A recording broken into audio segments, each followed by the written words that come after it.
नमस्कार दोस्तों, सबसे पहले बात करते हैं महाराज पोरस की। इनका राज्य पंजाब में झेलम और चिनाब नदी के बीच में बसा हुआ था।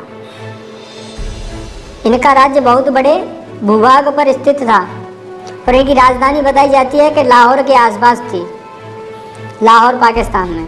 जब सिकंदर भारत आया था तो गांधार के राजा थे, एक गांधार तक्षशिला के राजा थे आम्बी, और आम्बी और महाराज पोरस में बहुत पहले से आपस में लड़ाई चली आ रही थी। इस वजह से राजा आम्बी ने अपना मतलब समझ करके कि मेरा मतलब निकल आएगा और तक्षशिला में सिकंदर का स्वागत किया और सिकंदर से हाथ मिलाया था। जबकि आक्रमणकारियों को जब भी भारत में घुसने के लिए जगह मिली है तो अपनों के द्वारा ही मिली है। इतिहास बताता है कि एक राजा दूसरे राजा के खिलाफ हो जाता, दुश्मन से मिल करके दूसरे राजा की हत्या कराई जाती थी। ऐसे ही एग्जाम्पल देते हैं कि जयचंद ने भी पृथ्वीराज चौहान के साथ घात की थी। ऐसे ही राजा आम्बी ने पोरस से अपनी दुश्मनी निकालने के लिए सिकंदर से हाथ मिलाया था, क्योंकि महाराज पोरस की राजधानी में पहुंचने के लिए सिंधु नदी और झेलम नदी पार करनी होती थी।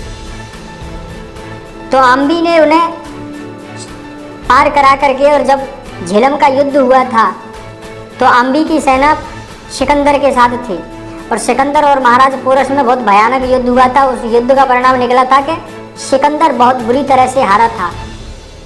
ऐसी लड़ाई सिकंदर ने कभी देखी नहीं थी विश्व में, किसी के साथ जब लड़ाई लड़ी थी तो ऐसी भयानक लड़ाई कभी देखी नहीं थी जो कि महाराज पोरस के सेनानियों ने की थी।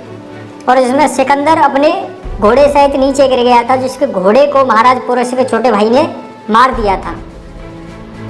सिकंदर मरते मरते बचा था। यहाँ पर सेनापति कुछ सेना एकत्रित हुई थी सिकंदर की, और सिकंदर को ढालों के बीच में बचा करके ले गए थे।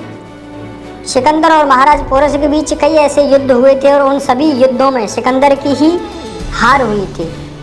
और जब बुरी तरह से हारा था तो सिकंदर तो वापस चला गया था, और सिकंदर को बहुत बुरी बीमारी भी थी। कोई बीमारी बताते थे कि बीमारी थी, और कुछ सैनिकों को और कुछ सेनापतियों को भारत में आम्बी के पास छोड़ करके गया था, जो कि महाराज पोरस से युद्ध करने के लिए।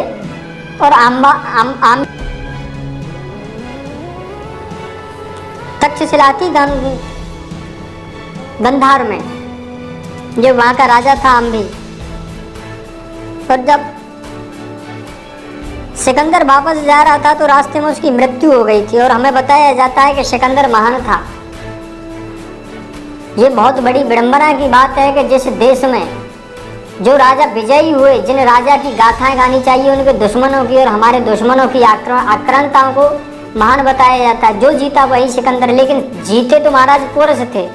जो जीता वो पोरस होना चाहिए था, जो जीता वो सिकंदर नहीं। सिकंदर तो कायर था जो भाग गया था और रास्ते में उसकी मृत्यु हो गई थी।